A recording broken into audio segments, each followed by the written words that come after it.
Hi everyone. So we were learning about amazing world of solutes, solvents and solutions. Solute क्या होता है, solvent क्या होता है, solution क्या होता है, ये सब हम समझ चुके हैं इस वीडियो में, जो कि इस चैप्टर का सेकंड पार्ट है. हम डेंसिटी वगैरह के बारे में जानेंगे. So let us just start with this part. यहाँ पे प्लेलिस्ट लास्ट में मैं दे दूंगी जिसमें साइंस के सभी चैप्टर्स का लिंक है. ओके, तो वहां पे जाके आप देख सकते हैं. So चलिए स्टार्ट करते हैं. तो चलिए डेंसिटी के कॉन्सेप्ट को समझते हैं. Imagine a crowded bus where many people are packed together. एक बस है जिसमें बहुत सारे लोग ठूस ठूस के भरे हुए हैं. This is example of high density. इतनी सी जगह है बस में, उसमें इतने लोग खड़े हैं कि अब एक भी व्यक्ति के खड़े होने की जगह नहीं है. तो हम इसे कहेंगे कि इस बस में बहुत ज्यादा डेंसिटी है, हाई डेंसिटी है. बट सेम बस विद ओनली फ्यू पीपल. और ऐसी ही एक और बस है जैसे इसमें तो बहुत सारे लोग थे, एक और बस है इसमें सिर्फ कुछ ही लोग हैं. तो हम क्या कहेंगे? बस का एरिया सेम है ना, लेकिन इसमें जो लोग हैं वो कम है. ठीक है, तो इसकी डेंसिटी क्या हुई? कम है. ऐसे ही जंगलों में देखो, सिमिलरली अ फॉरेस्ट जहां पे ट्री जो है बहुत पास पास क्लोज ग्रो हो रहे हैं, बहुत ज्यादा ट्री है यहाँ देखो, तो इसे हम क्या कहते हैं? Dense forest. और जहां पे दूर दूर पेड़ आपको दिख रहे हैं तो उसे हम कहते हैं लेस डेंस फॉरेस्ट, मतलब कम घने हैं. जैसे बाल हम बोलते हैं ना, मेरे बालों की डेंसिटी कम हो रही है, बाल झड़ रहे हैं, मतलब बाल कम हो रहे हैं. और बाल बहुत घने होते तो हम बोलते हैं बालों की डेंसिटी अच्छी है ना. तो वही. So but if trees are far apart तो इसे हम कहते हैं less dense. So how do scientist define density? Scientist लोग कैसे डेंसिटी को डिफाइन करते हैं? So we have learn that matter is anything that possess mass and occupy space, volume. देखो, मैटर क्या होता है? किसी भी ऑब्जेक्ट की अगर हम बात करें, जैसे कि अगर मैंने बस की बात की तो बस का मैंने स्पेस बताया है ना. ऐसे ही मैटर क्या होता है? मैटर हर वो चीज हमने पढ़ा हुआ है जिसमें मास हो, मतलब मास को अभी मैं यहाँ पर वेट बता रही हूँ, बट वेट और मास में डिफरेंस होता है. मतलब कुछ इसके अंदर वजन हो और वो एक एरिया कवर कर रही हो. कि अगर मैं बात करूं एक आइस क्यूब तो वो इतना दूर का एरिया घेरेगी, जैसे बस ने इतना एरिया कवर किया. तो इतने एरिया में कितने ज्यादा लोग हैं, कितने कम लोग हैं, उसी को हम डेंसिटी कहते हैं. तो डेंसिटी मतलब it is defined by mass present in unit volume. कितने वॉल्यूम मतलब कितने एरिया में कितना वजन है, उसी को हम कहते हैं density. So density of a substance में बी एक्सप्रेस्ड मैथमेटिकली. अगर फॉर्मूला देखो तो डेंसिटी मतलब होगा मास डिवाइडेड बाय वॉल्यूम. अगर बस के एग्जांपल से मैं समझाऊं तो यहाँ पर कितने लोग हैं, ठीक है, तो काउंटिंग लोगों की मैं काउंटिंग यहां पर लिख देती हूँ. काउंटिंग डिवाइडेड बाय बस का एरिया कितना है, ये आपको सिर्फ समझाने के लिए मैंने कहा. काउंटिंग यहाँ पर लोगों का वजन कितना हो जाएगा, मतलब मास कितना हो जाएगा, और एरिया यानी कि वॉल्यूम कितना हो जाएगा. क्लियर है यहाँ तक आपको? तो ये फॉर्मूला होता है डेंसिटी का. Density is equal to mass upon में volume. Okay, now density of a substance is independent of its shapes और size. However it is dependent on temperature and pressure. Density जो होती है वो इस पे डिपेंड नहीं करती कि शेप क्या है या साइज क्या है. इस पे डिपेंड करती है लेकिन कि टेम्परेचर कितना है और प्रेशर कितना है. Pressure primarily affects the density of gases while it affects solid and liquid in is negligible. ये आगे भी कॉन्सेप्ट आपको समझाया गया है. जैसे अगर मैं इसको यहां पर आपको बताती हूँ, फिर आगे जब आएगा तो आसानी से हम इसको समझ लेंगे. तो जैसे हमने स्टेट्स ऑफ मैटर के बारे में पढ़ा था, है ना, पिछली क्लासेस में आपने ये पढ़ा था. इसमें हमने पढ़ा था 3 स्टेट्स होते हैं. एक में हमने पढ़ा था गैस, लिक्विड एंड सॉलिड. तो जैसे गैस में क्या होता है, ये जो मॉलिक्यूल्स हैं ये बहुत दूर दूर होते हैं. गैस का ये जो ब्लैक वाला आपको बॉक्स दिख रहा है, ये एक बॉक्स है, एक पार्टिकल है मान लो, और एक ये लिक्विड का पार्टिकल है और एक ये सॉलिड का पार्टिकल है. तो इसके अंदर जो मॉलिक्यूल्स होंगे, जैसे इतना गैस का एरिया है तो इसमें छोटे छोटे जो मॉलिक्यूल्स होंगे, कण होंगे, वो इसमें दूर दूर होते हैं. गैस में ये चीजें दूर होती हैं, ठीक है. लिक्विड में थोड़ा स्पेस बीच में रहता है, लेकिन सॉलिड में बिल्कुल एकदम पैक्ड होते हैं, इनमें और कोई जगह नहीं होती मॉलिक्यूल्स के लिए, राइट. सो इसमें क्या होगा, जब यहीं पर प्रेशर का कॉन्सेप्ट आता है कि जब हम मान लीजिए कि ये एक पार्टिकल है, इस पे अगर आप प्रेशर दोगे तो इसमें बहुत सारा स्पेस है तो ये दबेगा, है ना. लेकिन लिक्विड में कम स्पेस है तो थोड़ा कम दबेगा. सॉलिड बिल्कुल भी नहीं दबेगा, है ना। अगर सॉलिड कोई लकड़ी का आप एक इतना बड़ा बॉक्स कुछ भी ले रहे हो, उसको दबाओगे तो उसका शेप चेंज नहीं होगा, लेकिन लिक्विड का है तो उसे हम चेंज कर सकते हैं। गैशियस अगर कोई चीज है, जैसे बलून का आप एग्जांपल ले लो, तो उसको दबाओगे तो उसका शेप चेंज हो सकता है ना, क्योंकि उसमें स्पेस, जो एयर के मॉलिक्यूल्स हैं उनमें स्पेस बहुत ज्यादा होता है। तो वही यहाँ पर आगे समझाया गया है दैट, इसको मैं दोबारा रीड कर देती हूँ, density of substances is independent of its shape and size. किस शेप का है, किस साइज का है, उससे डेंसिटी डिपेंड नहीं होती है किसी भी सब्सटेंस की, लेकिन टेम्परेचर और प्रेशर ये डिसाइड करते हैं कि डेंसिटी कितनी होगी। जैसे प्रेशर की अगर मैं बात करूं, प्रेशर जो है डेंसिटी जो गैसेस की होती है उसको बहुत ज्यादा इफेक्ट करते हैं, लेकिन सॉलिड और लिक्विड पे नेग्लिजिबल होता है, बहुत कम देखने को मिलता है। नाउ यूनिट्स जिसमें हम नापते हैं इन चीजों को, so unit in which density is expressed will be depend upon the unit of mass and volume taken. कितना मास लिया गया है, कितना वॉल्यूम लिया गया है, उसी पे यूनिट जो है डेंसिटी की डिपेंड करती है। जैसे अभी डेंसिटी का फॉर्मूला क्या देखा था, density is equal to mass upon में वॉल्यूम। तो मास कितना है, वॉल्यूम कितना है, उसी हिसाब से इसकी यूनिट डिसाइड होगी। जैसे हमने देखा एसआई यूनिट मास की क्या होती है और वॉल्यूम की, तो मास की एसआई यूनिट होती है केजी और वॉल्यूम की क्या होती है, क्यूबिक मीटर, मतलब मीटर क्यूब ऐसे। तो जब हम डेंसिटी की यूनिट पूरा टोटल देखेंगे तो ये होगा किलोग्राम पर क्यूबिक मीटर। इसको हम ऐसे लिखते हैं, एब्रिविएट मतलब शॉर्ट फॉर्म में हम लिखते हैं केजी पर मीटर क्यूब। क्लियर है। In case of liquids other units of density are also used for convenience such as gram per litre. Liquid में हम केजी तो यूज कर नहीं सकते, तो लिक्विड के लिए जैसे ग्राम पर लीटर, मिलीलीटर, अब्रिवेटेड ग्राम पर मिलीलीटर ऐसे लिखते हैं शॉर्ट फॉर्म में, या ग्राम पर क्यूबिक सेंटीमीटर जिसे हम ऐसे अब्रिवेट करके लिखते हैं। ओके, क्लियर है। तो यूनिट्स इस तरीके से डिसाइड होती है कि मास और वॉल्यूम क्या है उस हिसाब से। नाउ नेक्स्ट है कन्वर्जन फैक्टर। अब किसी और यूनिट में दिया हो और डेंसिटी को हमें किसी और में कन्वर्ट करना है तो फिर क्या करेंगे। सो 1 केजी पर मीटर क्यूब ये हमने देखा, तो इसको कैसे लिखेंगे, ये होता है 1000 ग्राम मीटर क्यूब। इसको हम 1000 से 1 केजी में कितने ग्राम होते हैं, 1000 है ना, तो 1000 ग्राम मीटर क्यूब। इस तरीके से यूनिट्स चेंज होती हैं। The mass of 1 millilitre of water is close to 1 gram. 1 millilitre जो वाटर होता है वो 1 ग्राम के बराबर होता है। ये बहुत ध्यान से समझना, आगे आपको काम आएगा। सो 1 मिलीलीटर का जो मास है, मास मतलब एक तरीके से देखो जैसे वाटर है, तो इसके अंदर कितना वाटर है, कितना हम वेट एक हिसाब से कह सकते हैं, तो उसमें 1 मिलीलीटर वाटर का जो वेट है लगभग 1 ग्राम होता है at room temperature. For the measurement of mass of water we generally consider volume in millilitre and its mass in gram. तो इसीलिए जब हमें मास निकालना होता है वाटर का, तो जो वॉल्यूम है उसे हम मिलीलीटर में लेते हैं और मास को ग्राम में लेते हैं, क्योंकि लगभग सेम ही है। So hence 10 millilitre of water would be approximately 10 ग्राम।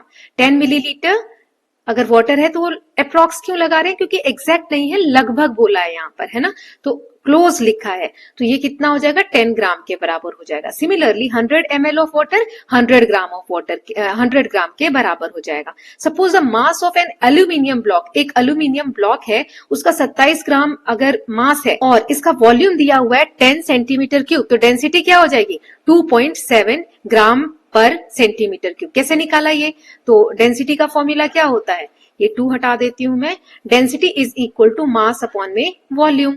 तो मास हमें क्या दिया है, ये देखो, mass is equal to 27 gram, ठीक है, 27 ग्राम, और वॉल्यूम क्या दिया है, 10 सेंटीमीटर क्यूब, ठीक है। तो ये 1 0 है, तो 1 के बाद डेसिमल लग जाएगा ऊपर, हम ये 0 हटाएंगे तो अब क्या आएगा, ग्राम पर सेंटीमीटर क्यूब, ये यहाँ पे दिया हुआ है।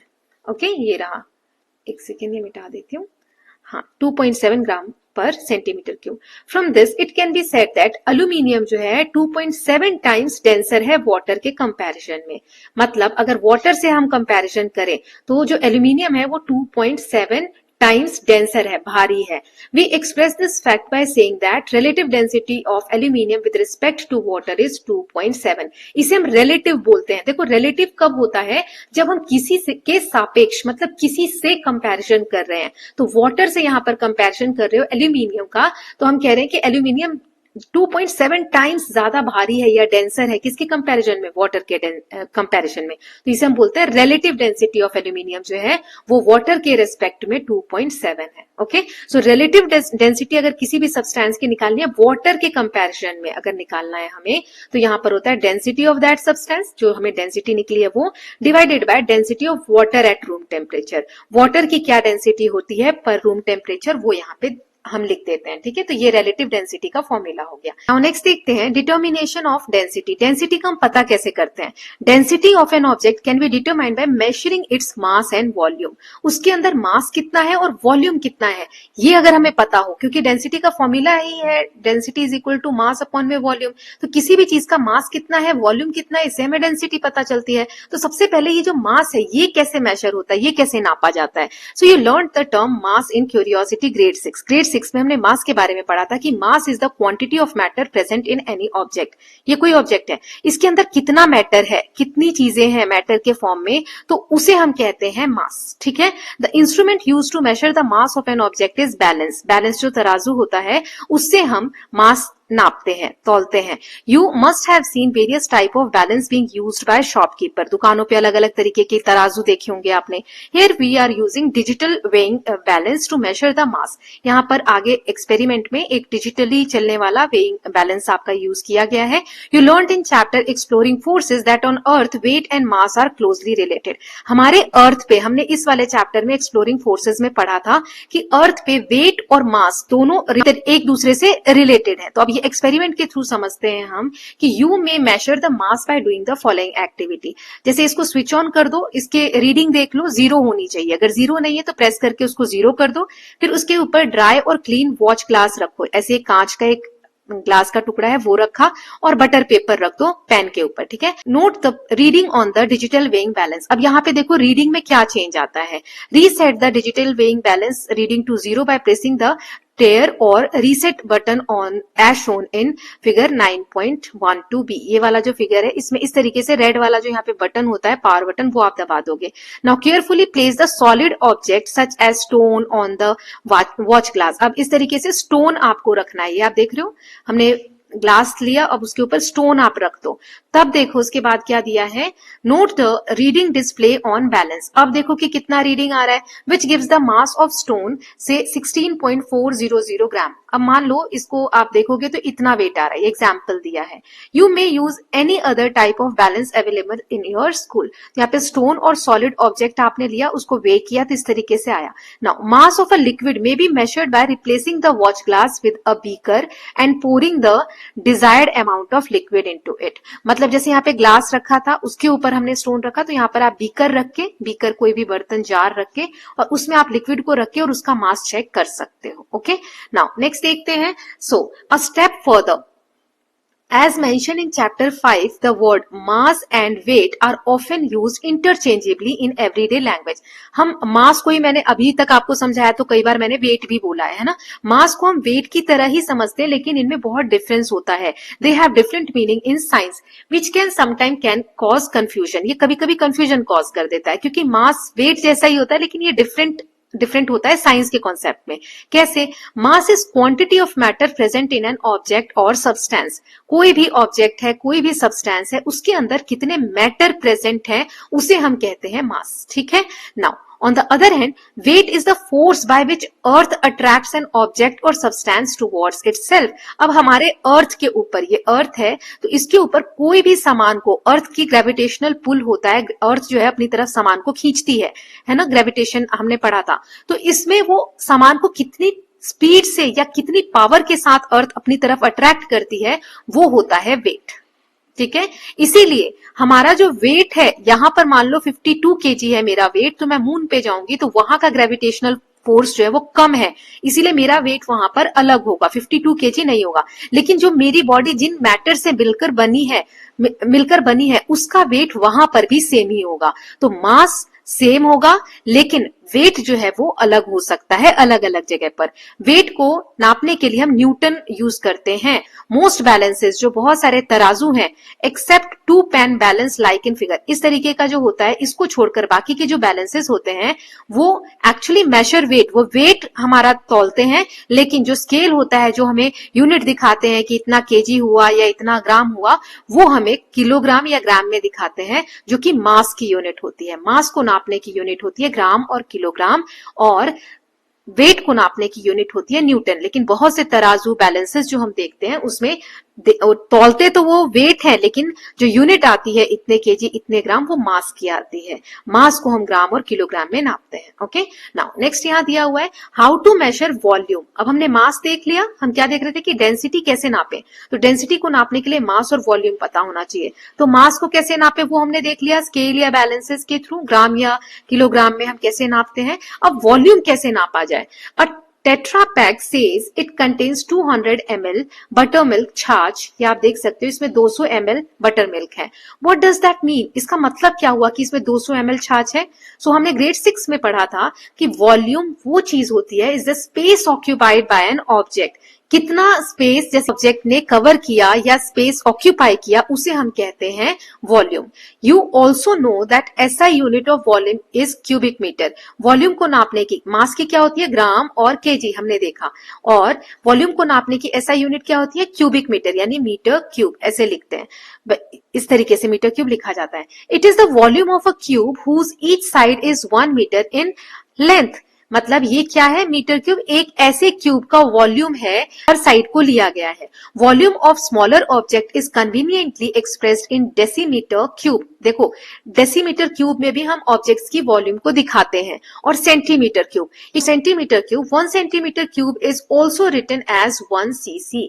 1 सेंटीमीटर क्यूब को हम 1 cc भी लिखते हैं। ठीक है, डेसीमीटर क्यूब में भी हम नाप सकते हैं अगर छोटा ऑब्जेक्ट है उसके वॉल्यूम को अगर हमें नापना हो। जैसे बड़ा कोई वेट हम लेते हैं, मास लेते हैं तो 1 kg, अब छोटे जाते जाते हैं कम नापना है तो ग्राम में भी तो आ जाते हैं। ऐसे ही यहाँ पर अगर हम बड़ी चीज का वॉल्यूम देख रहे हैं तो मीटर क्यूब में, लेकिन और छोटा है तो centimetre cube, decimetre cube, right, इस तरीके से। Volume of liquid is expressed in litre. Volume कैसे देखते हैं लिक्विड का, लीटर में, जो कि 1 डेसीमीटर के क्यूब के इक्वल होता है। अ कॉमनली यूज सब multiple of a litre is millilitre which is equivalent to 1 centimetre cube. आप देखोगे कि यहाँ पर जैसे अप्रॉक्स हमने बोला ना इक्वल होते हैं, अभी हमने मास वाला कॉन्सेप्ट जब देख रहे थे, पर अगर हम 1 मिलीलीटर की बात करें, 1 मिलीलीटर जो है वो बराबर होता है approx equivalent to 1 centimetre cube. ठीक है, तो इसीलिए हम मिलीलीटर को सेंटीमीटर क्यूब में भी डिनोट करते हैं वॉल्यूम बताने के लिए। Okay, now one of the common apparatuses used to measure the volume of liquid is a measuring cylinder। आप देखते होंगे कि लिक्विड को मेनली मेजर करने के लिए इस तरीके से सिलेंड्रिकल शेप के मेजरिंग टूल्स होते हैं। ये नैरो ट्रांसपेरेंट सिलेंडर्स होते हैं, एक साइड ओपन होता है, दूसरा साइड क्लोज होता है, जैसे यहाँ आप देख सकते हो, और इन पे ट्रांसपेरेंट सी होती है और इसमें ऐसे मार्किंग होती है नंबर्स की, है ना। यहाँ पे वॉल्यूम ऑफ लिक्विड मेजर कर सकते हैं हम। Now we can use it to measure the desired amount of liquid. कहाँ तक लिक्विड आ रहा है उस हिसाब से हम उसको नापते हैं।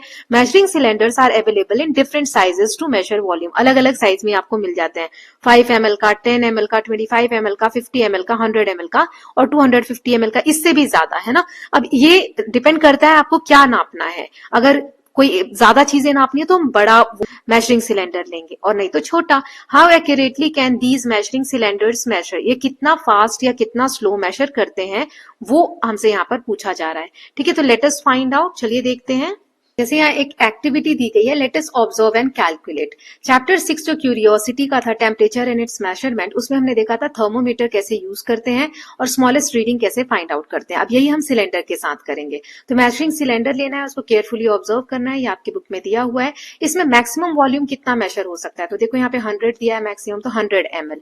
Now look at the measuring cylinder carefully. The cylinder is marked as 100 ml, therefore it can measure volume up to 100 ml, है ना। 100 ml तक नाप सकते हैं। स्मॉलेस्ट कितना, सो स्मॉलेस्ट यहाँ पे कितना दिया हुआ है, तो देखो यहाँ पे ये जो लाइन है 10 से लेके 20 के बीच में यहाँ पर 10 लाइन्स है, तो 10 मतलब ये एक लाइन को हम 1 ml नापेंगे, है ना। So how much is the volume difference indicated between the two bigger mark, जैसे यहां से यहां तक के बीच में कितने मार्क्स है, 10, है ना। फॉर एग्जाम्पल 10 ml और 20 ml के बीच में 10 लाइन्स है स्मॉलर। ऐसे ही how many smaller division are there between two bigger marks, ये मैंने बता दिया आपको 10 है। How much volume does one smaller division indicate, जब यहां से यहां तक अगर 10 बीच में लाइन है तो एक जो छोटी लाइन है वो कितने को दिखा रही है, 1 ml को, है ना। तो smallest volume that measuring cylinders can read is 1 millilitre. यही यहां दिया है। मेजरिंग सिलेंडर जो यहां पर है इसमें 100 ml सबसे ज्यादा वॉल्यूम हम नाप सकते हैं। 10 ml और 20 ml के बीच का जो डिफरेंस है, the volume differences indicate between 10 ml and 20 ml और between 40 and 50 ml is 10 ml, मतलब हर दो बड़ी लाइन के बीच में 10 ml का डिफरेंस है। So number of division between these mark is 10। So one smaller division, एक के, तो ये एक छोटा कितने को दिखाएगा, तो 10 डिवाइडेड बाय 10 1 मिलीलीटर, है ना। 10 लाइन है इसमें, तो एक लाइन कितने को दिखा रही होगी, 1 मिलीलीटर को। ओके, 10 लाइन्स 10 मिलीलीटर को दिखा रही है, तो एक लाइन कितने को दिखाएगी, तो 10 डिवाइडेड बाय 10, है ना। एक तो आ जाएगा, ये कैंसिल होके 1 मिलीलीटर को। Okay, that is the smallest value that is measuring cylinder can read. Okay, now next देखते हैं, let us measure 50 ml of water. Place a clean dry measuring cylinder on a flat surface. Pour water slowly into the measuring cylinder up to the required mark as shown in figure 9.17. ये वाला देखो figure दिया हुआ है आपको, इसमें एक cylinder में ऐसे, ये देखो यहाँ पे ब्लू दिख रहा है, जूम करके अपनी बुक में देखना, तो यहाँ तक पानी फिल कर दिया है बीकर में। नाउ नेक्स्ट लिखा हुआ है, it required adjust the level of water is in the measuring cylinder by adding removing a small amount of water using a dropper. आपको 50 ml लेना है पानी, है ना, तो आप कम ज्यादा कर सकते हैं ड्रॉपर की हेल्प से। One careful observation you will notice that water inside the measuring cylinder form a curved surface. जब आप पानी ऐसे सिलेंड्रिकल शेप में डालते हैं ना, तो ऐसे कर्व्ड सरफेस बनता है ना। पानी ऐसे कर्व दिखेगा आपको इस तरीके से, ऐसे स्ट्रेट पानी फिल नहीं होता है, कर्व दिखता है। This curve surface is called meniscus बोलते हैं। मेनिस्कस मतलब ये जो कर्व्ड सरफेस है ना, कर्व्ड दिख रहा है, उसे हम बोलते हैं। Now, read the mark on measuring cylinder that coincides with the bottom of meniscus for water or other colorless liquid. अगर आप पानी को नाप रहे हो या कलरलेस लिक्विड को नाप रहे हो, तो आप कौन सी लाइन को नापोगे, मेनिस्कस के। देखो मेनिस्कस होता है ये सर्कल, है ना, ऐसा जो दिख रहा होता है सर्कुलर ट्यूब में, ये सिलेंड्रिकल ट्यूब में। तो ये जो ऊपर वाली लाइन है, ऊपर, इसको नहीं लेंगे, ये जो कर्व्ड सरफेस है इसका ऊपर वाली लाइन नहीं लेंगे, नीचे वाली लाइन लेंगे। कब, जब हम पानी का नाप रहे हैं या कलरलेस, जो बिल्कुल प्लेन वाटर है, प्लेन कोई चीज है, तो उसको हम ऐसे नाप रहे हैं। लेकिन अगर हम कलरफुल कोई चीज ले रहे हैं तो फिर डिफरेंट हो जाता है, तो फिर हम ये अपर लेवल से नापते हैं, ना, ये वाला लेवल लेंगे, क्योंकि हमें दिखने में वो क्लियर नहीं रह पाता। मैं आगे दिखा दूंगी आपको। Okay, now make sure that eyes are at level with the bottom of the meniscus. यहां पर रहेगा कब, जब पानी और कलरलेस ऑब्जेक्ट को हम नाप रहे हैं। तो while noting the reading as shown in figure 9.18, देखो यहां पर दिया हुआ है, आईज कहां पर देखेगी, ये वाले लेवल को, है ना। ऐसे होता है तो ये वाले लेवल को नहीं देखना है, ये वाले नीचे वाले लेवल को देखना है। क्लियर है यहां तक, इसे हम कहते हैं मेनिस्कस, ये जो लाइन है डॉटेड लाइन। नाउ नेक्स्ट दिया हुआ है, once it reaches the required level that is 50 ml, अब 50 ml तक ऐसे नाप के फिल कर दो। अब इस पानी को ट्रांसफर करो एक कंटेनर में। इन केस ऑफ कलर्ड लिक्विड, अगर कोई कलरफुल लिक्विड है, mark on the measuring cylinder should coincides with the top of the meniscus, तो उसे हम टॉप से नापेंगे, है ना। I wonder how the level of coloured liquid is measured, तो इसको कलर्ड लिक्विड को कैसे नापते हैं, टॉप हम लेते हैं मेनिस्कस का। यहां पर देखो आप, जैसे क्लीन वाटर है तो ये वाला सरफेस हमें दिखता है ना, तो ये वाला हम नापते हैं। लेकिन कलरफुल जब होता है ना, तो हमें ऐसे इस तरीके का बनता हुआ दिखता है, तो इसीलिए हम ये वाला नापते हैं। क्लियर है, तो यही यहाँ पे बताया गया है। Next is determining volume of solid objects with regular shape. Regular shapes क्या होते हैं, जो रेगुलर, जैसे जिनकी साइड्स इक्वल होती हैं, स्क्वायर हो गया, क्यूब हो गया, क्यूबॉइड हो गया। सो ऐसे कलेक्ट वेरियस ऑब्जेक्ट्स, यहाँ पे कैलकुलेट करने को दिया है कि ऐसे सॉलिड ऑब्जेक्ट्स की जो रेगुलर शेप के होते हैं, इनका हम वॉल्यूम कैसे नापते हैं। तो let us calculate, collect various objects with a cuboid shape such as notebook, shoe box और अ डाइस। इस तरीके के जो बॉक्स होते हैं उनको उनको आपको लेना है, इनकी लेंथ, विड्थ और हाइट मेजर करनी है। ये लेंथ हो गई यहाँ से यहाँ तक, ये विड्थ हो गई इसकी चौड़ाई बॉक्स की, और ये हाइट है ना, ये मेजर करना है। अब सपोज द लेंथ 25 है, मान लो ये लेंथ हमारी 25 है, विड्थ है 18 है, और हाइट जो ये है यहाँ से 2 सेंटीमीटर है। अब इसका वॉल्यूम कैसे निकालेंगे? तो ऐसे शेप का वॉल्यूम फाइंड आउट करने का फॉर्मूला होता है length into width into height, यानी 25 इंटू 18 इंटू 2 सेंटीमीटर। तो आंसर आ जाएगा 900 सेंटीमीटर क्यूब। ओके, तो ये आपके नोटबुक में रिकॉर्ड करना है इस तरीके से। ये बॉक्स है, अगर हम नोटबुक ले रहे हैं है ना, किताब ले रहे हैं, तो किताब की एक विड्थ होती है, राइट, इसका लेंथ ले लो, विड्थ ले लो, और ये हाइट ले लो, है ना, और इसका वॉल्यूम आप निकाल सकते हो LWH करके। नाउ नेक्स्ट दिया हुआ है determining the volume of object with irregular shape. ये तो रेगुलर शेप का हो गया। अगर इरेगुलर शेप है तो किसी भी शेप का अगर ऑब्जेक्ट है तो उसका कैसे करेंगे? मान लो स्टोन, पत्थर, पत्थर तो किसी भी शेप में आते हैं। तो imagine you have an object like stone, stone है that does not have a regular shape, उसका कोई फिक्स शेप नहीं है, रेगुलर नहीं है।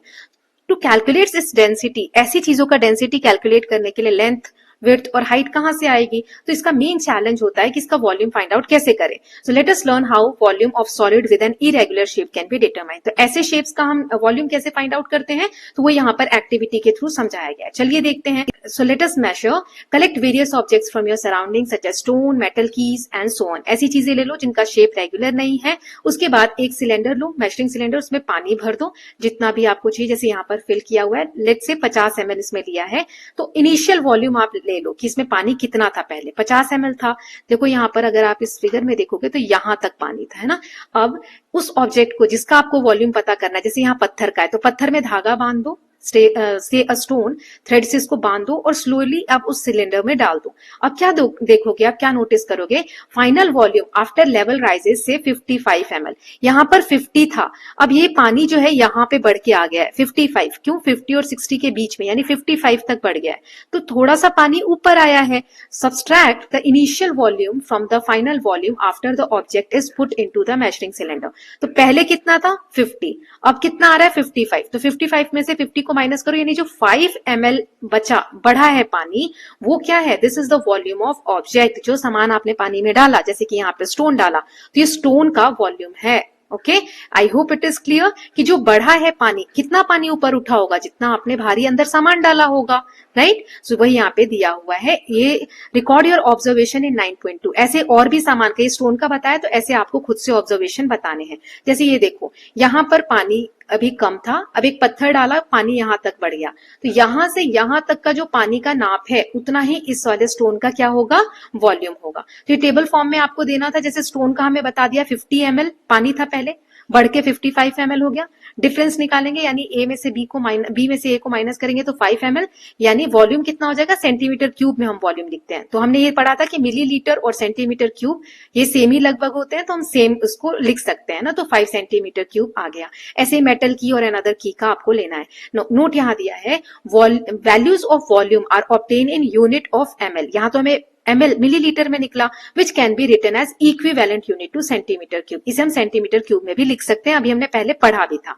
इस पे एक और नोट में आपको दे देती हूँ, एक्स्ट्रा नोट है, बुक में नहीं है। So relation between millilitre and centimetre cube.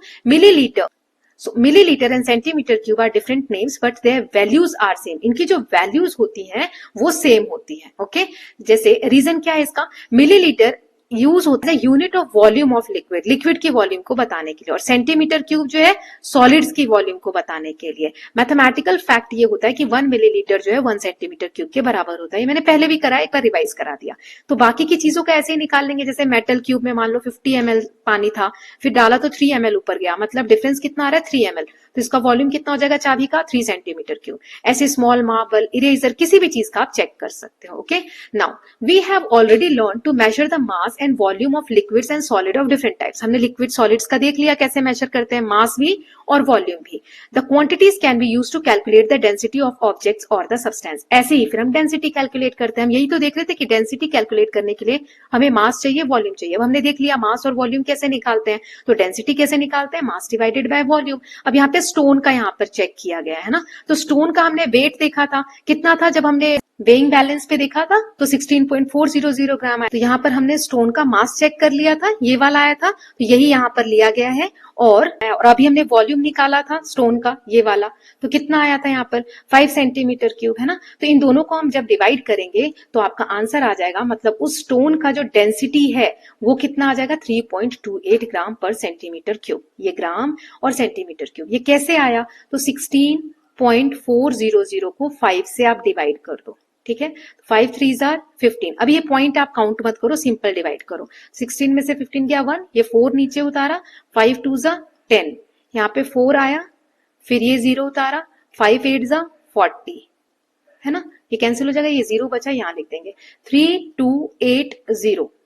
अब ये 3 के बाद पॉइंट था तो 1 2 3, 3 के बाद पॉइंट्स लगा देंगे पीछे से, 3.28 या 3.280 ग्राम पर centimetre cube.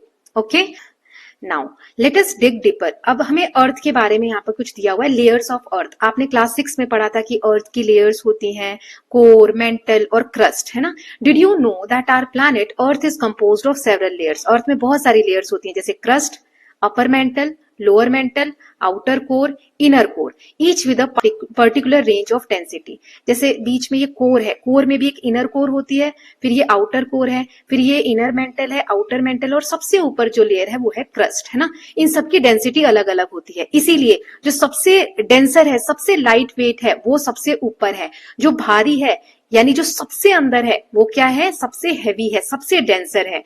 The outermost layer जो क्रस्ट है, ये लाइटेस्ट है, यानी density of different layer increases as we move towards the centre. तो कैसे हम डेंसिटी पता करेंगे अर्थ के लेयर्स की, जैसे जैसे धरती से आप नीचे जाते जाओगे कोर तक, तो वैसे वैसे डेंसिटी क्या होगी, इंक्रीज होती जाएगी। सबसे ऊपर सबसे कम डेंसिटी, जैसे जैसे नीचे जाओगे, देखो आप ये कैसे समझ सकते हो, पानी लेते हैं तो सबसे भारी चीज पानी में डूब जाती है, फिर जो सबसे हल्की होती है वो ऊपर रहती है, वैसे ही सबसे भारी जो चीज है वो अर्थ के अंदर है, कोर, और उससे सबसे जो हल्की है वो सबसे ऊपर है, क्रस्ट।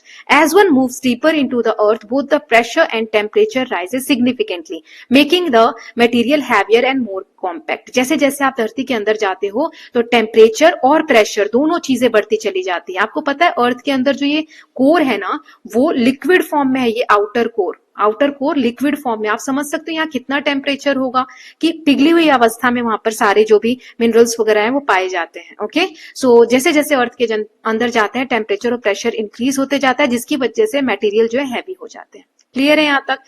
नाउ नेक्स्ट दिया है एवर हर्ड ऑफ। आपने कभी सुना है कि एंशिएंट टाइम में जब बड़ी शिप्स नहीं बनी थी, इन्वेंट नहीं हुई थी, लोग इस तरीके के बैम्बूज को यूज करते थे या लकड़ियों को यूज करते थे नदियों में या समुद्र में, सीज वगैरह में जाने के लिए। बैम्बू इसलिए यूज होता था क्योंकि ये लाइट होता है, हॉलो होता है, इसके अंदर स्पेस होता है, तो हल्का होता है, इसीलिए पानी पर ये तैरता है। लोग क्या करते थे, बैम्बूज को, बैम्बू पोल जो है इनको टाई कर देते थे, इस तरीके से साथ में बांध देते थे, राफ्ट बना लेते थे या छोटी बोट्स बना लेते, फिशिंग करने के लिए, ट्रेडिंग करने के लिए, या नदियां जो है, वाटर बॉडीज जो उनको क्रॉस करने के लिए। वुडन लॉग, जो लकड़ियों के वुड्स के लॉग्स होते हैं ना, वो specially from strong trees were either hollowed out to make boats or used as a raft। लकड़ियां जो पुराना मजबूत पेड़ होता है उससे अगर ली जाती है तो उनको हॉलो करके ऐसे नाव जैसा खाली कर दिया जाता है, वैसे यूज किया जाता था। ये बोट्स बनाने के लिए राफ्ट की तरह यूज किया जाता था। ये जो सिंपल बोट्स हैं made from locally available material were important for moving around connecting different places। इससे एक जगह से दूसरी जगह जाना जो पानी में हम नहीं जा सकते थे वो आसान हो गया। इवन टुडे, आज के समय में भी similar traditional boats made of bamboo और wood are used in some regions, not just for transport but also as tourist attraction. आज भी इस तरीके की बोट्स वगैरह यूज होती हैं। नाउ नेक्स्ट देख लेते हैं, तो इसे ये क्यों दिया एग्जाम्पल, डेंसिटी का कॉन्सेप्ट है ना, कि जो हल्की चीज है वो ऊपर तैरेगी, राइट। नाउ नेक्स्ट है effect of temperature on density. Density जो है वो कैसे इफेक्ट होती है टेम्परेचर से। तो चलिए समझते हैं। Generally density of an subject decrease with heating and increase with cooling. जैसे जैसे कोई भी सब्सटेंस गर्म होता है, मैं इधर हीट लिखती हूँ और इधर डेंसिटी लिखती हूँ, ठीक है। हीट यानी टेम्परेचर लिख देते हैं, ठीक है, टेम्परेचर। तो जैसे जैसे हीट ज्यादा होती है, टेम्परेचर ज्यादा होता है किसी भी सब्सटेंस का, सो डेंसिटी जो है कम होती है। और जैसे किसी सब्सटेंस की हीट जो है वो कम होती है, मतलब टेम्परेचर कम होता है, तो डेंसिटी बढ़ती है। This can be explain on the basis of what you have learned in chapter particulate nature of matter. इस चैप्टर में हमने पढ़ा था ये टेम्परेचर और डेंसिटी के बीच का जो रिलेशन है। आई होप यहां तक आपको क्लियर है। Now as temperature increases the particles of substances whether solid, liquid और gas tends to move away and spread. This results in an increase in volume, but there is no change in mass. Since density is equal to mass upon volume, upon heating, the volume increases and density decreases. This explains why hot air moves up, as it is less dense than the cool air around it. The hot air balloon works on the same principle.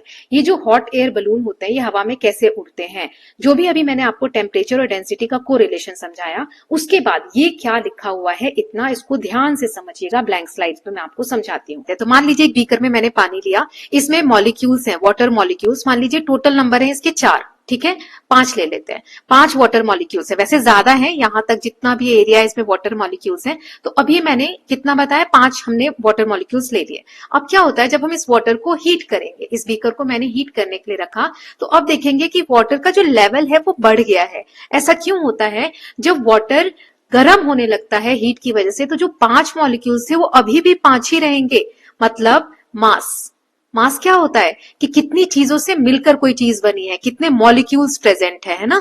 तो molecules जो है इसमें अभी भी 5 ही हैं, लेकिन अब ये दूर दूर हो गए हैं। जो पहले ऐसे 5 पास पास में थे, अब इनके बीच में स्पेसेस बढ़ गए हैं। तो स्पेसेस बढ़ने के कारण जो पहले ये एरिया इतना कवर हो रहा था, वॉल्यूम क्या होता है, एरिया कितना कवर हो रहा है, राइट। सो पहले जो इतना एरिया कवर हो रहा था, क्योंकि अब मॉलिक्यूल्स के बीच में स्पेसेस बढ़ गए हैं, तो एरिया अब ज्यादा कवर होने लगेगा, राइट। तो वॉल्यूम बढ़ गया है। क्या देखा, हीट करने पर, मतलब टेम्परेचर अगर ज्यादा हो रहा है तो वॉल्यूम बढ़ जाता है, मास सेम रहता है, ठीक है। अब इसी से आगे का कॉन्सेप्ट देखते हैं। तो ये स्पेस ज्यादा हो गया तो वॉल्यूम क्या हुआ, बढ़ गया, वॉल्यूम इंक्रीज हो गया। कब? जब हम हीट ज्यादा कर रहे हैं, मतलब हीट कर रहे हैं तो वॉल्यूम बढ़ रहा है। इतना आपको क्लियर है।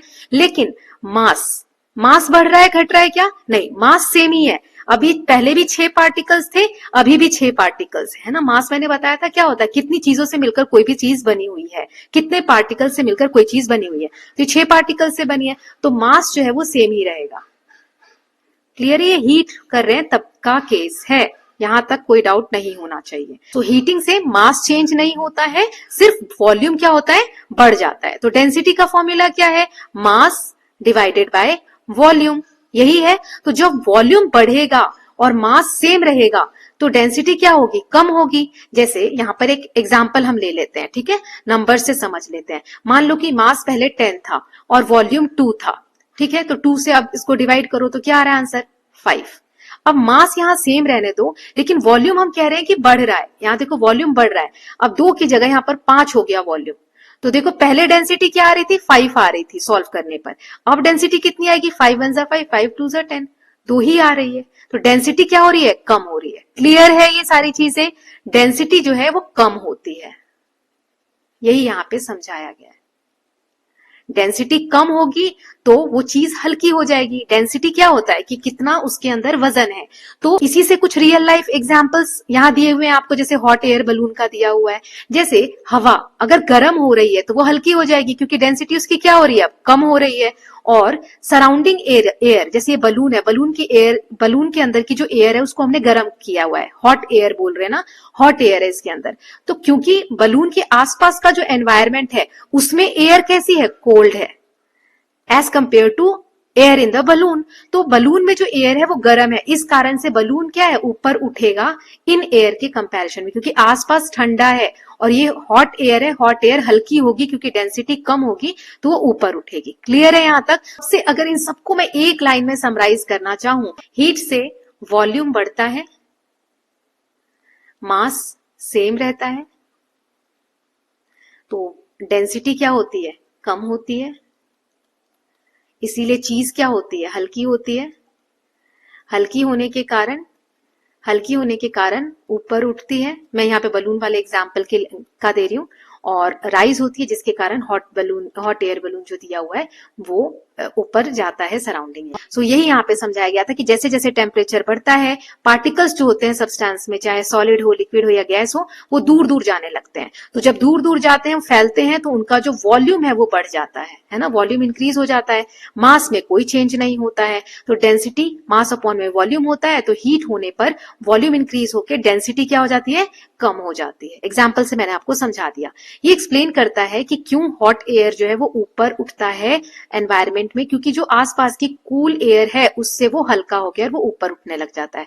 Hot air balloon works on the same principle. I hope it is. देखो, अभी जो मैंने आपको समझाया है ना कि टेम्परेचर का क्या इफेक्ट होता है, तो वहीं से यहाँ पर भी हम समझते हैं। मैंने आपको बताया था कि जब हम किसी सब्सटेंस को हीट कर रहे हैं तो उसकी डेंसिटी क्या हो रही है, कम हो रही है। यही आपने अभी पढ़ा। अब हीट बढ़ने पर डेंसिटी कम हो रही है, मतलब हीट कम होने पर अगर ठंडा हो रहा है कोई सामान तो डेंसिटी क्या होनी चाहिए, बढ़नी चाहिए। लेकिन वाटर के केस में क्या होता है, वाटर का एक अलग बिहेवियर होता है जिसे हम कहते हैं एनॉमलस बिहेवियर ऑफ वाटर, या फिर एक्सपेंशन का एक प्रॉपर्टी होती है जो आपको अभी हमने पढ़ा वो। तो एनॉमलस बिहेवियर ऑफ वाटर, इसमें क्या होता है, पानी का टेम्परेचर अगर 100 डिग्री सेल्सियस है, इससे लेकर पानी ठंडा हो रहा है, ठंडा हो रहा है, 4 डिग्री सेल्सियस तक आया, तब तक तो क्या होगा, डेंसिटी बढ़ रही है। यहाँ पे देखो 100 डिग्री सेल्सियस था, अब हीट कम होके 4 डिग्री सेल्सियस तक आ गया, हीट कम हो रही है ना, 100 से 4 पे आ गया, तो डेंसिटी क्या होनी चाहिए, बढ़नी चाहिए। यही यहाँ हमने पढ़ा, हीट कम होगी तो डेंसिटी बढ़नी चाहिए पानी की। लेकिन पानी का ये जो एक अलग बिहेवियर होता है, इसके कारण जब 4 डिग्री से नीचे पानी का टेम्परेचर आने लगता है, मान लो 3 डिग्री आ गया, 2 डिग्री सेल्सियस आ गया, 1 डिग्री आ गया और 0 डिग्री पे तो बर्फ जमने लग जाती है, 0 डिग्री सेल्सियस तक आता है, तो 4 डिग्री से नीचे आने पर पानी में एक अलग बिहेवियर देखने को हमें मिलता है।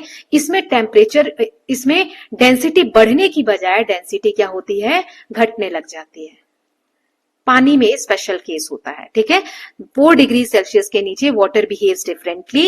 एट 0 डिग्री सेल्सियस, जहां पे बर्फ water turns into ice, particle arrange in special structure. यहां पर जो स्पेस है पार्टिकल्स का, वो अलग तरीके से अरेंज होने लग जाता है।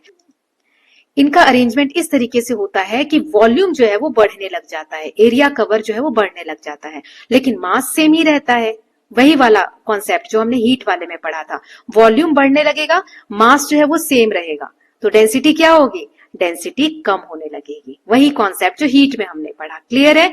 इसीलिए जब आइस बनेगी तो उसकी डेंसिटी कम है एज कंपेयर टू पानी जो नॉर्मल टेम्परेचर पे है, या 4 डिग्री से ज्यादा है तो बर्फ ऊपर जाएगी क्योंकि वो हल्की हो गई, उसकी डेंसिटी कम है। Okay, so mass remains the same, but volume increases. Therefore, density of ice become less than water. This unusual property, इसी को हम कहते हैं water में जो होती है anomalous behavior of water. इसी concept पे आगे यहाँ पर एक बॉक्स में आपको दिया हुआ है ever heard of, क्या कभी आपने सुना है why does ice float on water? ये जो बर्फ होती है पानी के ऊपर तैरती क्यों है? Ice floats on water because it is lighter than liquid water. Liquid water से हल्की होती है। हमें लगता है बर्फ तो भारी होनी चाहिए लेकिन हल्की होती है, क्योंकि वाटर की एक स्पेशल प्रॉपर्टी होती है that its density is highest at 4 degree Celsius. इसके बाद water is heaviest at 4 degree Celsius.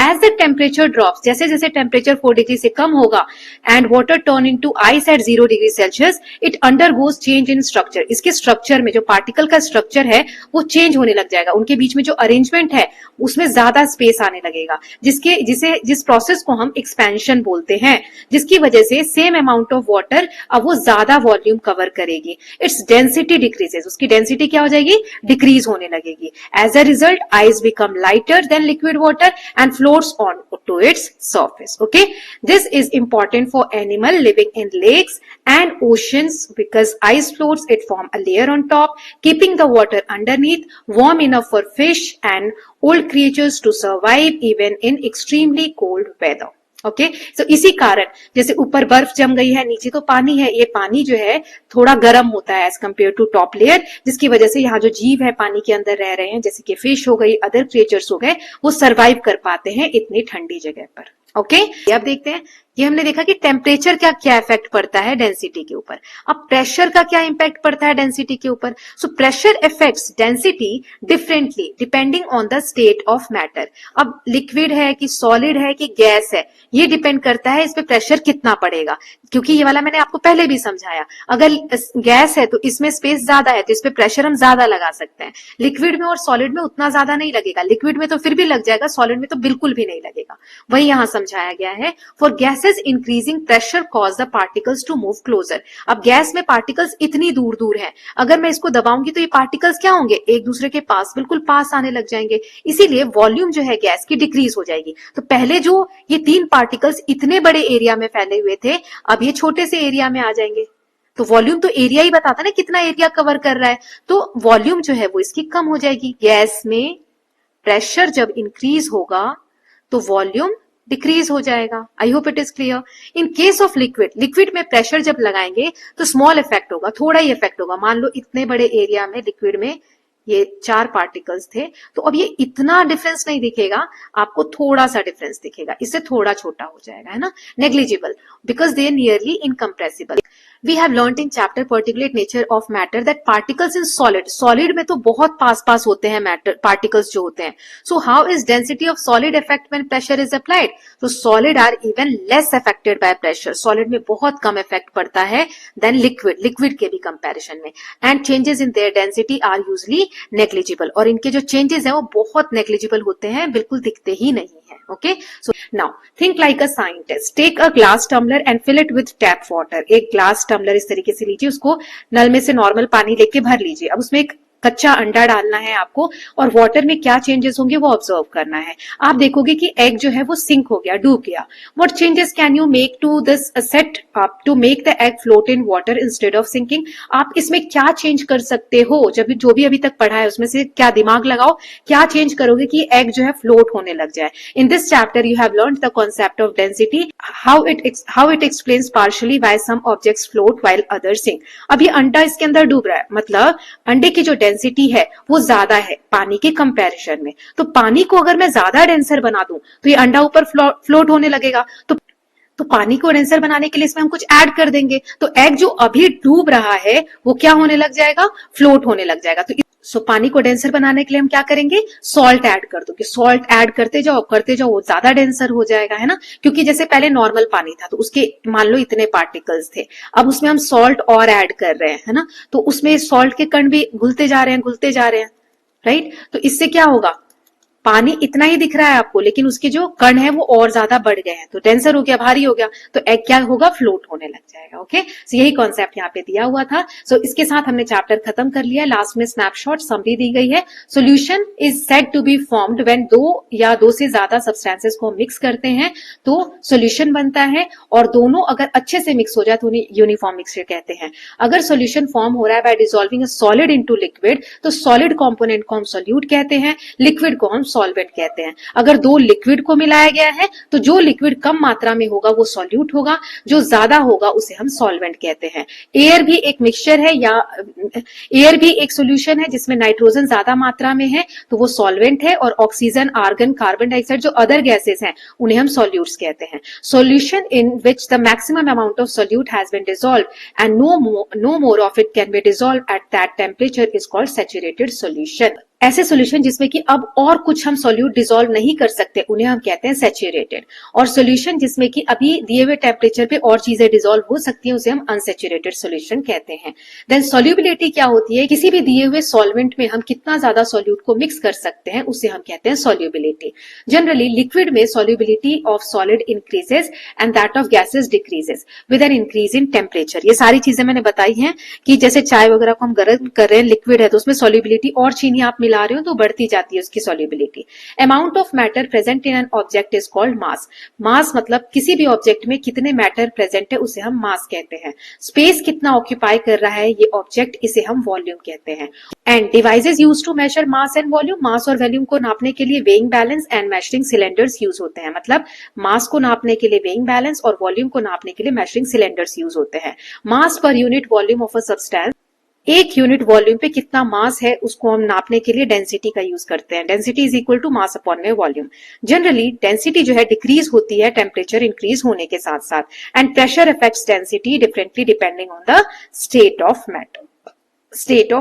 तो ये बुक की हमने समरी देख ली है, बट अच्छे से इस चैप्टर को डिटेल में मैं लास्ट पार्ट में समराइज कर दूंगी। ओके, नाउ नेक्स्ट देख लेते हैं बेटा, यहाँ पर क्वेश्चन आंसर है बुक के। कीप द क्यूरियोसिटी अलाइव, कुछ क्वेश्चन है एक एक करके देखेंगे। पहला है true false. So oxygen gas is more soluble in hot water rather than in cold water. Hot water में ऑक्सीजन ज्यादा घुलेगा as compare to cold water. या a mixture of sand and water is solution. Sand और water का solution mixture जो है वो solution होता है। तो चलिए यहाँ पर आंसर देख लेते हैं। पहला फॉल्स है, ऑक्सीजन गैस ही मैंने आपको बताया था चैप्टर समझाते वक्त ज्यादा कोल्ड वाटर में होगा, और मिक्सचर सैंड और वाटर का सोल्यूशन नहीं है, ये नॉन यूनिफॉर्म मिक्सचर है क्योंकि ये आपस में मिलते नहीं है। और थर्ड है, amount of space occupied by an object. किसी भी ऑब्जेक्ट में कितना स्पेस ऑक्यूपाई हुआ है उसे हम मास कहते हैं? नहीं, उसे हम वॉल्यूम कहते हैं, मास नहीं कहते। देन नेक्स्ट है एन अनसैचुरेटेड सॉल्यूशन। कोई ऐसा सॉल्यूशन जिसमें हम और ज्यादा डिसॉल्व कर सकते हैं, क्या उसमें ज्यादा सॉल्यूट होते हैं as compare to saturated solution? नहीं, कम होते हैं। सैचुरेटेड तो फुल हो चुका है, उससे ज्यादा अब उसमें डिसॉल्व ही नहीं हो रहा, तो ये भी फॉल्स है ना। रीजन भी दे दिया है। Mixture of different gases in atmosphere is also solution, ये सही है ना। गैसेज के मिक्सचर को हम सोल्यूशन कह सकते हैं एटमोस्फेयर में। Now next fill in the blanks है। So volume of solid can be measured by both of the displacement where solid is immersed in water and the rise in water level is measured. जैसे हमें solid stone का नापना था तो हमने क्या देखा था, पानी में उसको डुबाया, पानी कितना ऊपर उठा, इससे भी तो हम वॉल्यूम सॉलिड का नाप सकते हैं, right. Then the maximum amount of dash dissolved in dash at a particular temperature is called solubility. कितना ज्यादा सॉल्यूट आप सॉल्वेंट में डिसॉल्व कर पा रहे हो दिए हुए टेम्परेचर पे, उसे हम कहते हैं solubility. Generally the density dash decreases with increase in temperature. Generally लिखा है ना, वाटर में चेंज भी होता है। The solution in which glucose has completely dissolve in water and no more glucose can dissolve at a given temperature, तो उसे हम क्या कहेंगे, saturation of glucose. Okay, saturate solution of glucose. Now यहाँ थर्ड वाला क्वेश्चन है, you pour oil into glass containing some water. एक glass है जिसमें पानी, आपने उसमें ऑयल डाला, ऑयल फ्लोट करने लगता है, तो इससे क्या पता चलता है, ऑयल जो है डेंसर है पानी से, पानी डेंसर है ऑयल से। Oil and water have the same density, oil dissolve in water. Water जो है डेंसर है, मतलब वाटर जो है भारी है पानी के कंपैरिजन में। Now a stone sculpture way 225 gram and a volume of 90 centimetre cube. इसकी डेंसिटी निकालनी है और प्रिडिक्ट करना है कि पानी में फ्लोट करेगा या सिंक करेगा। तो देखो, डेंसिटी निकालने के लिए मास डिवाइडेड बाय वॉल्यूम, मास ये दिया है, वॉल्यूम ये दिया है, इसको डिवाइड करोगे तो 2.5 ग्राम पर सेंटीमीटर क्यूब आया। तो ये डूबेगा पानी में, है ना, क्योंकि ये पानी से ज्यादा इसका डेंसिटी है, इसलिए stone will sink in water. Now next question है fifth, which of the following is most appropriate statement and why are other statement not appropriate. देखो यहाँ पे स्टेटमेंट दिए, हमें बताना है कौन सा सही है। और saturated solution can still dissolve more solute at a given temperature। नहीं, ये तो गलत है ना, सैचुरेटेड सोल्यूशन और ज्यादा कहां से सोल्यूट को डिसॉल्व कर पाएगा, वो ऑलरेडी सैचुरेटेड है। फिर दूसरा, unsaturated solution has dissolve the maximum amount of solute possible at given temperature. नहीं, यहाँ पे उल्टा कर दिया है, यहाँ आप सैचुरेटेड कर दो और यहाँ अनसैचुरेटेड कर दो। Then no more solute can be dissolve into saturated solution at the given temperature, ये वाला सही है। अब हम, क्योंकि वो सैचुरेटेड है तो और ज्यादा हम सोल्यूट को इसमें डिसॉल्व नहीं कर सकते। अ saturated solution forms only at high temperature. Saturated solution जो है सिर्फ हाई टेम्परेचर पे बनता है, नहीं। तो ये सारी जो है बाकी की जो तीन है वो गलत यहाँ पे डेफिनेशंस दी गई हैं। Now you have a bottle with volume of 2 litre.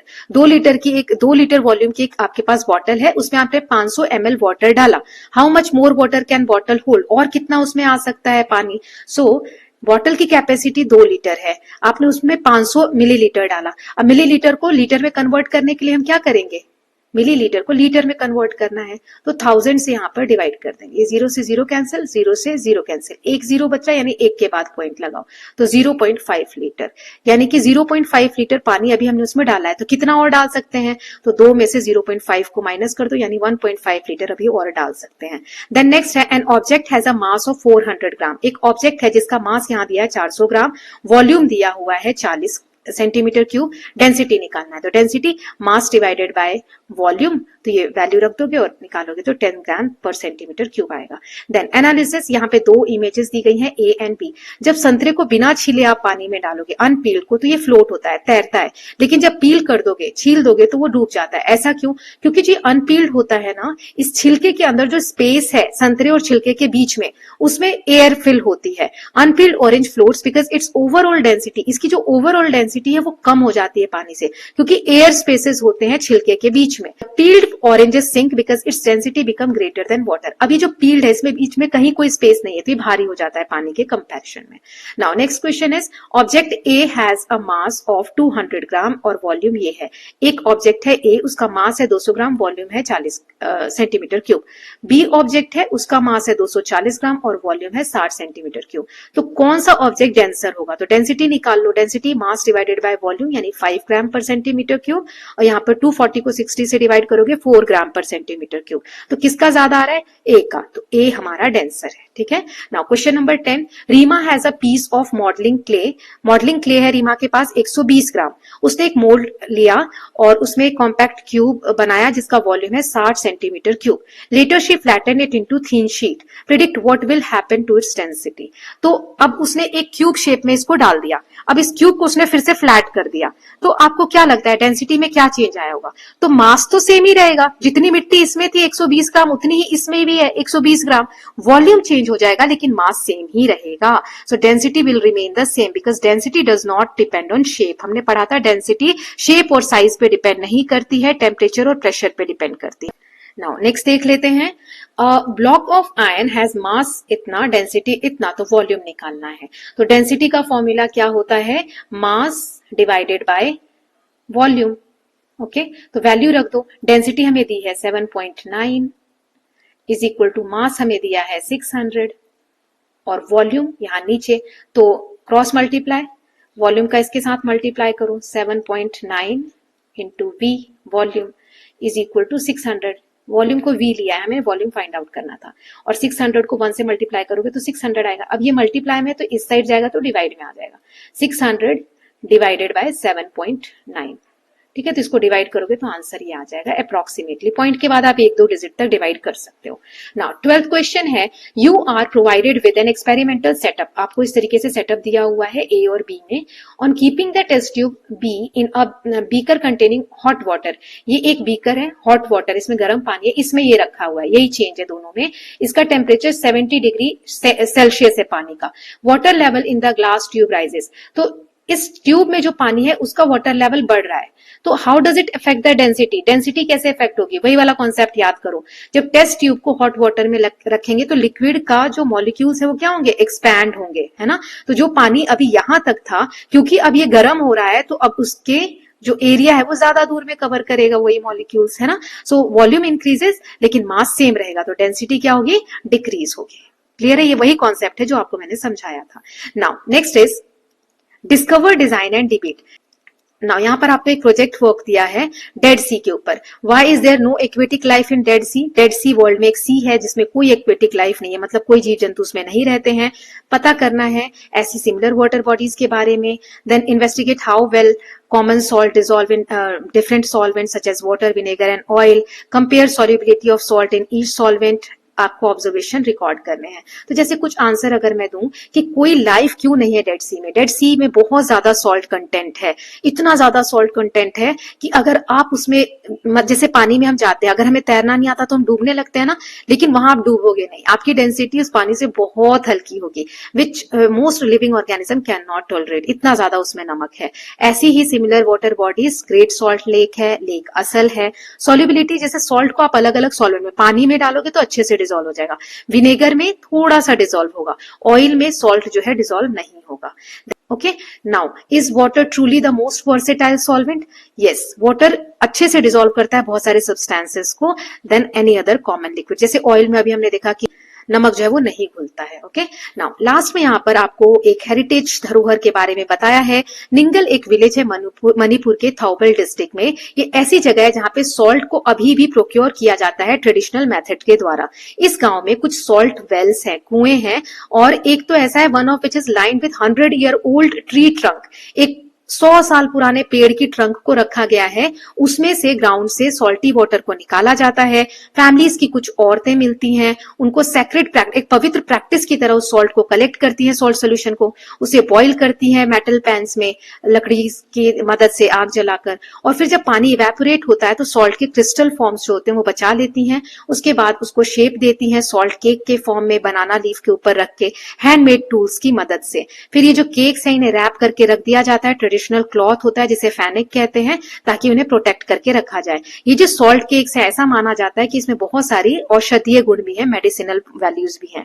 Salt जो निंगल में पाया जाता है ये सिर्फ एक फूड नहीं है, कंज्यूम करने वाला प्रोडक्ट नहीं है, ये हिस्ट्री से जुड़ा है, वहां का कल्चर बताता है, वहां का विश्वास है, and beautiful example of India's living heritage, Bharat की एक धरोहर आज भी कैसे जीवंत है, इतने वर्षों बाद भी, इतनी सदियों बाद भी उसको दिखाता है। ये आप इमेजेस देख सकते हो, इस तरीके से कुएं से सॉल्ट को निकाला जाता है, गर्म करके फिर उसको इवेपोरेट किया जाता है, फिर टूल की मदद से उसे केक का शेप दिया जाता है बनाना लीफ पे, उसे प्रोटेक्ट करके कपड़े में लपेट के रखा जाता है। So with this students we are done with number 9। अगर आप लोग बोलेंगे तो इसका मैं लास्ट पार्ट जो कि वन शॉट रिविजन वगैरह वो मैं बनाती हूँ वो बना दूंगी, otherwise I will move ahead with the chapter number 10. Okay, so meet very soon with a new video. Till then, please take care of yourself, keep learning, keep revising, and don't forget to subscribe the channel for more such videos. Thank you so much.